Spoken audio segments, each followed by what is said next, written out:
If you're experiencing issues with the Fortnite update getting stuck, follow these steps to resolve the problem and get back to playing. Step 1. Check your internet connection. Ensure that your internet connection is stable and working properly. You can do this by testing other online services or restarting your router. Step 2. Restart the game. Close Fortnite completely and restart it. Sometimes, simply restarting the game can help clear any temporary glitches that may be causing the update to stall. Step 3. Clear cache. If you're on a console, clear the cache by turning off the console and plugging it for a few minutes, and then plugging it back in.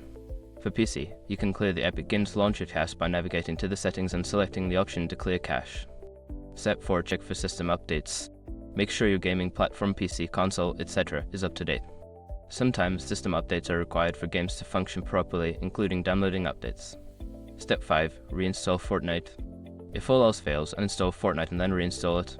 This can resolve any corrupted files that may be causing the update to get stuck.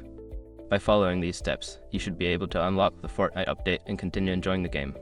If problems persist, consider reaching out to Epic Games support for further assistance.